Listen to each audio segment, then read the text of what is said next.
नमस्कार, स्वागत है आपका हमारे आचार्य जागेंद्र विषय चैनल पर।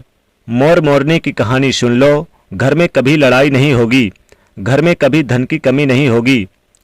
आज की ये कहानी जो मैं आपको सुनाने जा रहा हूँ, ये कहानी बहुत ही ज्ञानवर्धक कहानी है। जो लोग इस कहानी को पूरे मन से और दिल से सुनते हैं, उसके घर में कभी भी कोई क्लेश उत्पन्न नहीं होगा। उसके घर में हमेशा सुख और शांति बनी रहेगी। उसके घर में माता लक्ष्मी जी का सदैव आगमन रहेगा। ये तो आपने सुना ही होगा कि जिसके घर में रोज लड़ाई झगड़े, रोज क्लेश होते हैं, उस घर में कभी भी बरकत नहीं होती। उस घर में कभी माता लक्ष्मी जी का आगमन नहीं होता। और जिसके घर में सुख शांति होती है, उसके घर में सुख समृद्धि की आगमन होती है और माता लक्ष्मी जी का निवास उसके घर पर सदा बना रहता है।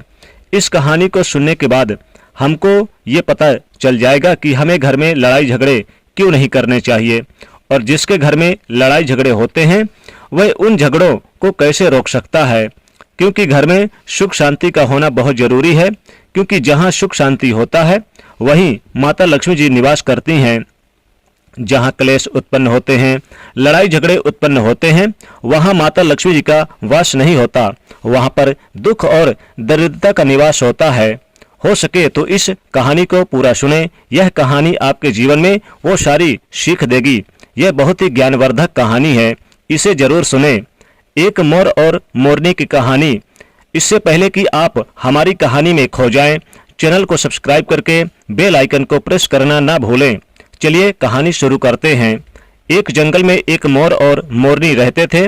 मोर और मोरनी बहुत ही हंसी खुशी से जंगल में रहा करते थे। एक दिन मोरनी मोर से कहती है कि पिया जी, हमें यहाँ से चलना चाहिए, हमें वहाँ चलना चाहिए जहाँ हमारे समाज के लोग रहते हैं। काफी सारे मोर और मोरनी रहते हैं, हमें वहाँ चलना चाहिए। मोर मोरनी से कहता है कि प्रिय, अगर हम वहाँ चलेंगे तो लड़ाई झगड़े होंगे। हम दोनों इस जंगल में कितना सुकून से रहते हैं, हमें वहाँ जाने की क्या जरूरत है। लेकिन मोरनी जिद करने लगती है तो मोर भी मान जाता है। मोरनी की जिद करने पर वो दोनों उड़कर एक नगर में आ जाते हैं। उस नगर का राजा पशु पक्षियों की भाषा को आसानी से समझता था। उस राजा ने कराह शास्त्र की पढ़ाई की थी। कराह शास्त्र का मतलब यही होता है कि पशु पक्षियों की भाषाओं को समझ पाना। वह राजा सभी प्रकार के पशु पक्षियों का भाषा तो समझता था, साथ ही उनकी आवाज को भी समझ पाता था और हर जीव जंतु के आवाज को वह बखूबी से समझता भी था कि वह क्या कह रहा है। दोनों मोर और मोरनी उसी नगर में आ जाते हैं। एक दिन की बात है। राजा अपनी रानी से कहता है, हे रानी, मुझे बहुत तगड़ी भूख लगी है, आप मुझे भोजन खिला दीजिए। राजा की रानी 36 प्रकार की भोजन बना करके एक हाथ में पानी का लोटा और दूसरे हाथ में खाना का थाली लेकर राजा के पास पहुंचती है। रानी जैसे ही भोजन की थाली राजा के समक्ष रखती है तो एक चावल का टुकड़ा गिर जाता है। वहीं पे कुछ चींटियां घूम रही थी तो एक चींटी चावल के टुकड़े लेकर वहां से जाने लगती है। राजा बैठा इस घटना को देख रहा था। उस चींटी के पास से तुरंत एक बड़ा चींटा आता है और वह चींटा उस चींटी से कहता है कि प्रिय, यह चावल का टुकड़ा मुझे दे दीजिए और तुम वापस जाओ और उस राजा के थाली से दूसरा चावल का टुकड़ा लेकर आओ। उनकी बातों को राजा पूरी तरह से सुन रहा था, क्योंकि राजा हर जानवर पशु पक्षियों की भाषाओं को समझ सकता था। तो राजा वहीं पर बैठा सुन रहा था कि चींटा चींटी से यह बात कह रहा है। चींटी चींटा से कहती है, नहीं, मैं नहीं जाऊंगी। अगर ये बात राजा को पता चल जाएगी तो राजा मुझे मार देगा। फिर चींटी चींटा से कहता है कि तुम जाओ, राजा को नहीं पता चलेगा। चींटी फिर जाने की कोशिश तो करती है, लेकिन आधे रास्ते से वापस चली आती है और चींटी से कहती है, नहीं, मैं नहीं जाऊंगी। हो सकता है राजा को पता चल जाए, राजा मुझे मार दे। राजा उस दोनों को देख रहा था और ये सारी बातें सुन रहा था।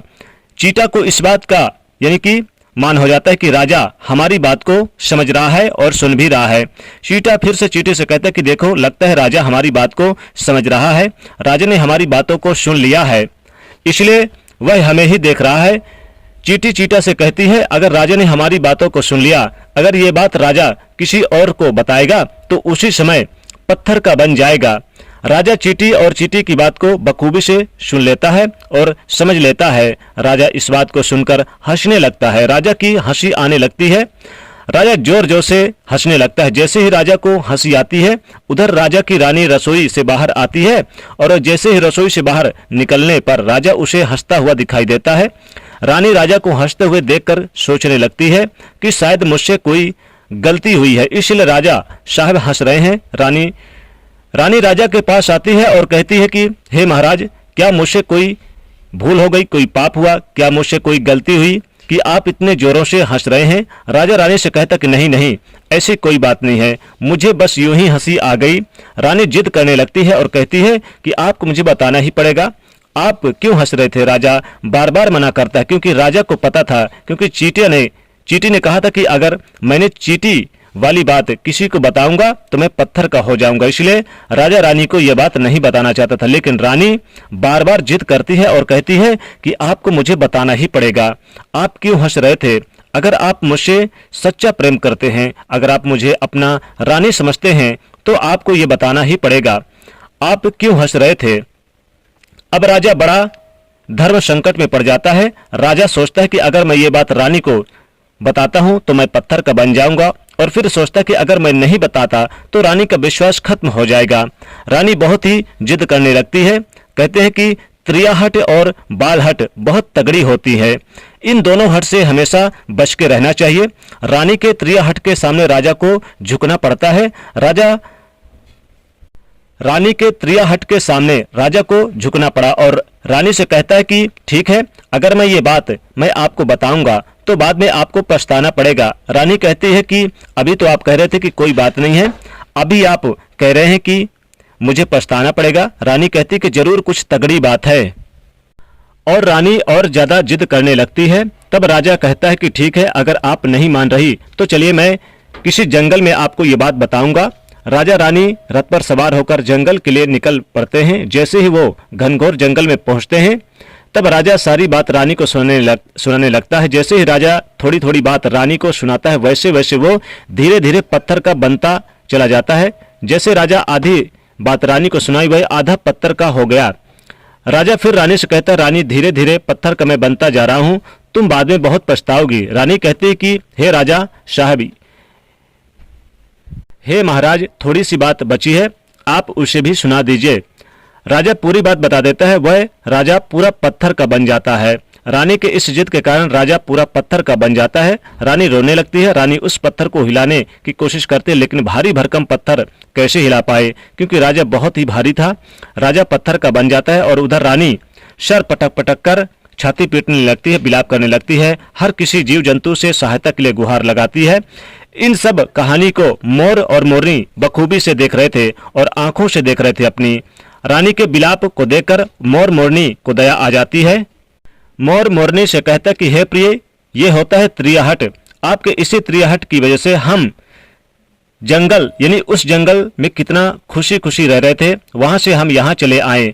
मोरनी मोर से कहती है कि हे प्रिय, ये रानी बहुत दुखी हो रही है, हो सके तो इसकी सहायता जरूर करनी चाहिए। ये इतना बिलाप कर रही है कि इसकी तो ज्यादा सहायता नहीं कर सकते, लेकिन कम से कम इसको धीरज तो दे ही सकते हैं, यानी इसको विश्वास तो दिला ही सकते हैं। यही सोचकर मोर और मोरनी उस रानी के पास जाते हैं और जाकर के रानी से कहते हैं कि रानी साहिबा, जो हुआ सो गलत हुआ, लेकिन जरा आप धीरज रखिए, अपने आप को थोड़ा संभालिए। आपके पीछे पूरा राज्य है, राजा तो पत्थर का हो चुके हैं, अब आपके राजा के कारोबार कौन संभालेगा? रानी मोर मोरनी की बात सुनने के बाद कहती कि भाई मोर मोरनी, मैं अपने आप को कैसे संभालूं, क्योंकि अब तो मेरा संसार ही उजड़ गया है, क्योंकि मेरा पति परमेश्वर पत्थर का बन गया है। अब मैं क्या करूं? रानी की यह बात सुनते ही उधर मोरनी के मुख से यह निकल जाता है कि राजा पत्थर के कैसे हो गए? राजा तो इंसान थे, अच्छे भले थे, लेकिन ये पत्थर के कैसे हो गए? रानी वही बात बताने लगती है जो राजा ने चींटी वाली बात रानी को बताई थी। रानी वही बात मोर और मोरनी को बताने लगती है और रानी धीरे धीरे करके पत्थर का बन जाती है। और जब रानी पत्थर की हो जाती है और राजा तो पत्थर का पहले ही हो चुका था, जब दोनों पत्थर के हो जाते हैं, उधर मोर मोरनी को चिंता सताने लगती है। उधर मोर और मोरनी बहुत ही दुखी हो जाते हैं। मोर मोरनी को यह चिंता सताने लगती है कि विपत्ति हम पर किसी भी समय आ सकती, क्योंकि राजा भी उसी चींटी वाली बात से पत्थर हो चुका था और रानी भी उसी चींटी वाली बात से पत्थर की बन चुकी है। मोर मोरनी से कहता है कि हम पर एक खतरा मंडरा रहा है क्योंकि तुम स्त्रियों से कोई भी बात छिपती नहीं है। मोरनी मोर से कहती है कि पिया जी, यहाँ से हम दूर चलें क्या? मोर मोरनी से कहता है कि हे बेवकूफ, दूर जाने से क्या फायदा? यह संकट तो धरती के किसी भी कोने में हमारा पीछा नहीं छोड़ेगा। ये खतरा तो हमेशा हमारे ऊपर मंडराता रहेगा और जाने अनजाने में भी हमारे मुख से यह निकल गया तो हम भी पत्थर के बन जाएंगे। इसी बात को लेकर मोर और मोरनी बहुत दुखी हो जाते हैं, बहुत चिंतित हो जाते हैं। रात दिन उनको नींद नहीं आती थी। ये सोचकर न तो भोजन करते थे न चैन से सोते थे। बस रात दिन उनको यही दुख सताने लगा कि ये टेंशन रहता था कि कहीं पर मुख से बात हमारे मुख से निकल ना जाए। यदि यह बात हमारे मुख से निकल गई भूलवश तो हम दोनों पति पत्नी पत्थर के बन जाएंगे। यही सोचकर मोर ने दिमाग लगाया कि यदि मैंने सारे चींटियों को खत्म कर दूं तो यह सब खत्म हो सकता, क्योंकि सारा करा धरा तो चींटियों का है। मोर मोरनी से कहता है कि प्रिय, अगर हम सृष्टि के सभी चींटियों को खत्म कर दें तो यह संकट भी समाप्त हो जाएगा। मोर मोरनी से इस बात पर राजी हो जाती है और सभी चींटियों को मारकर वो खाना शुरू कर देते हैं। मोर और मोरनी का इतना आतंक हो गया था कि सभी चींटियां डर के मारे और बिल खोदकर धरती के अंदर छिप गईं। मोर और मोरनी को जहां भी चींटियां दिखाई दे तुरंत दबोच लेते और मोर और मोरनी इस आतंक की वजह से बाहर नहीं आती थी। चींटियां सभी चींटियां जमीन के अंदर बिल बनाकर यानी कि रहना शुरू कर दिया और जमीन के अंदर बैठ जाती। काफी समय बीतने के बाद चींटियों को भूख सताने लगे, क्योंकि भोजन तो बिल में मिलता नहीं था, भोजन तो बाहर मिलता था। अब जैसे भोजन के लिए चींटी बाहर आती तो मोर उसे दबोच लेता, उसे जान से मार देता। एक चींटी और चीटा बिल के अंदर भोजन के मारे तड़पते हुए श्री हरिविष्णु जी का जोर जोर से भजन करने लगे। भक्ति करते करते उन्हें यह भी मालूम नहीं था कि वह कहाँ है कहाँ नहीं है। वह घनघोर तपस्या में लीन हो गए। अंत में जाकर श्री हरिविष्णु उन्हें दर्शन देते हैं और भगवान श्री विष्णु कहते हैं कि चीटा चीटी, जो तुम मांगना चाहते हो मांग सकते हो। हम तुम्हारी भक्ति से प्रसन्न हैं, क्योंकि चीटा और चीटी ने निराधार भक्ति की थी, न ही कोई जल ग्रहण किया था और न ही कोई अन्न। इसलिए भगवान विष्णु बहुत जल्दी प्रसन्न हो गए और आकर पहले पहले कहा कि हे चीटा चीटी, जो तुम्हें मांगना है मांग सकते हो। हम तुम्हारी भक्ति से अत्यंत और बहुत ही प्रसन्न हैं। उधर चीटा और चीटी न जाने कितने दिनों से भूखे और प्यासे थे। दोनों एक ही बात कहते थे कि हे प्रभु, अगर आप हमें वर देना चाहते हैं तो हमारे पेट में गांठ लगा दीजिए। उन्होंने सोचा कि अगर हमारा पेट ही नहीं होगा तो हम बाहर क्यों जाएंगे और मोर मोरनी हमें नहीं खाएंगे। इसलिए उन्होंने मांगा है कि हे प्रभु, हमारे पेट में गांठ लगा दीजिए। भगवान विष्णु कहते हैं तथास्तु, और चींटियों के पेट में गांठ लग जाती है। आज भी उन चींटियों के पेट में गांठ लगी हुई है। चींटियों का पेट नहीं होता। फिर चीटा और चींटी भगवान विष्णु जी से कहते हैं कि हे प्रभु, हमारे पेट में गांठ लग गई, लेकिन अभी भी हमें मोर और मोरनी से खतरा है। मोर और मोरनी हमारे इंतजार अभी भी ऊपर जमीन पर बैठे हैं और वो लोग हमें जैसे ही देखेंगे हमें मार देंगे। भगवान श्री विष्णु चीटा और चींटी के सामने आते हैं और साथ ही वो मोर के सामने आते हैं, यानी चीटा चींटी और भगवान विष्णु मोर के सामने आते हैं। भगवान श्री विष्णु मोर से कहते हैं कि हे मोर, तुम चींटियों का शिकार करना बंद कर दो। इसमें चींटियों का कोई दोष नहीं है। जो दोषी था वो राजा था, क्योंकि राजा ने ग्रह शास्त्र की पढ़ाई की थी, इसलिए वह सभी जीव जंतुओं को भाषाओं को समझने में सक्षम था। उसके साथ वो जिन भाषाओं को समझता था उनका रूप बदलने में भी वह सक्षम था। उन पशु पक्षियों का वह रूप भी धारण करता और जब वह राजा रूप धारण करता था तो पशु पक्षियों के साथ संभोग भी किया करता था, और जब वह पशु पक्षी गर्भ धारण करते थे तो उन्हें छोड़ करके वह इंसान बन जाता था और फिर यह उन पशु पक्षियों पर जोर से हंसता था। इसीलिए इसी मूर्खता के कारण आज ये राजा पत्थर का बना पड़ा है। मोर कहता है कि हे प्रभु, उनकी पत्नी का उनके रानी का क्या दोष है? श्री हरिविष्णु कहते हैं कि उनकी पत्नी भी उनके इस पाप में भागीदार है, क्योंकि उनकी पत्नी उनको अगर रोकती तो वो इतना बड़ा पाप नहीं करता, इसलिए उनकी रानी भी इस पाप के भागीदार हैं। इसलिए आज वो भी पत्थर का बन चुकी है। श्री हरि के समझाने के बाद मोर और मोरनी कहते हैं कि हे प्रभु, अगर इस बात को किसी और से कहें जो कि रानी ने मुझे सुनाई है तो क्या हम पत्थर के बन जाएंगे? तो श्री हरि विष्णु जी कहते हैं कि तुम्हारा ये श्राप समाप्त हो चुका। तुम्हें किसी से कहने पर कोई भी फर्क नहीं पड़ेगा। आप किसी से भी कह सकते हो, तुम्हारे ऊपर से ये खतरा टल चुका है। मोर और मोरनी बड़े प्रसन्न हो जाते हैं। उनका खुशी का कोई ठिकाना ना था। श्री हरि विष्णु अंतर ध्यान हो जाते हैं, वह चले जाते हैं। और इधर मोर मोरनी का खुशी का कोई ठिकाना नहीं था। अगर किसी जानवर को, पशु को खुशी होती है तो वो झूमने लगता है, नाचने लगता है। यही बात मोर के साथ हुआ। मोर को जब ये बात पता चला कि उसके ऊपर से खतरा टल चुका है तो वो खुशी से नाचने लगा, जोरदार नाचने लगा। उसकी खुशी का कोई ठिकाना नहीं था, वह खुशी से मोर पागल हो रहा था। फिर जैसे जैसे खुशी के मारे मोर अपने पैरों के पास देखता है कि फटे बंद सूरत, मेरे पैर मोर के बने हुए हैं, मोर अपने पैरों को देखकर रोने लगता है। मोर सोचने लगता है कि पहले तो मेरे पैर इतने सुंदर थे, खूबसूरत थे, लेकिन आज इतने फटे और गंदे कैसे। मोर के पैरों का फटने का कारण चींटी खाता था, क्योंकि उसने बहुत सारी चींटियों को मार मार के खाई थी और मोरनी ने भी खाई थी, इसीलिए उनका पैर फट गया। आज भी कोई इंसान अगर चींटी खाता है तो उसके शरीर में छोटे छोटे दाने पड़ जाते हैं, और यदि आप ज्यादा मात्रा में चींटी खाते हैं तो आपका बदन भी फटने लगेगा।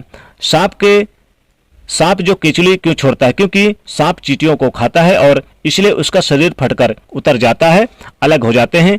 इसी तरह मोर के पैर भी फट गए थे, वह बदसूरत हो गया था, इसलिए मोर अपने पैरों को देखकर जोर जोर से रोने लगा। मोरनी और मोर को धीरज रखवाती है और कहती है कि जो हुआ सो हो गया, रोने से क्या होगा, और नाचता है। और फिर मोर जोर से नाचता है और रोता है, इसलिए उसके आंखों से आंसू के धारा बह रहे थे। मोरनी मोर को धीरज रखवाती और उसके आंसुओं को नीचे गिरने से रोकती, लेकिन रोक नहीं पाती। मोरनी के हाथ तो थे, लेकिन उनके अपनी चोंच से एक एक, यानी कि उसके हाथ तो थे नहीं, उसके पैर थे तो हाथ नहीं थे, इसलिए वो अपनी चोंच से एक आंसू को उठाती और अपने मुख में रखने की कोशिश करती, लेकिन कितना भी मुख में रखती सीधे मोर के पेट में चला जाता। इस तरीके से हर बार मोरनी मोर के आंसुओं को रोकती और मोर नाचता और खूब जोर जोर से रोता। मोर के आंसुओं को देखकर, मोरनी के प्यार को देखकर भगवान श्री हरिविष्णु जी दर्शन देते हैं और मोर मोरनी को आशीर्वाद देते हैं और कहते हैं कि तुम्हारा प्रेम ऐसे सदा बना रहे। इस आशीर्वाद की वजह से, अब इसे आशीर्वाद समझिए या श्राप, इसकी वजह से मोर कभी भी संभोग नहीं कर पाता, क्योंकि मोर जब नाचता है उसके आंखों से आंसू गिरते हैं और उन आंसुओं को मोरनी पीती है और उसी आंसुओं के कारण मोरनी गर्भवती हो जाती है। भगवान श्री हरिविष्णु जी मोर और मोरनी को आशीर्वाद देते हैं और कहते हैं कि तुम्हारी भक्ति धन्य है और तुम धन्य हो। एक समय ऐसा भी आएगा कि तुम्हारे पंख को हम मुकुट बनाकर धारण करेंगे। इसलिए कहते हैं कि जब श्री कृष्ण जी के रूप में श्री हरि धरती पर आते हैं तो वह मोर का पंख अपने मुकुट पर धारण करते हैं। इस कहानी में बस इतना ही। हम उम्मीद करते हैं कि आपको इस कहानी से कुछ सीखने को मिला होगा।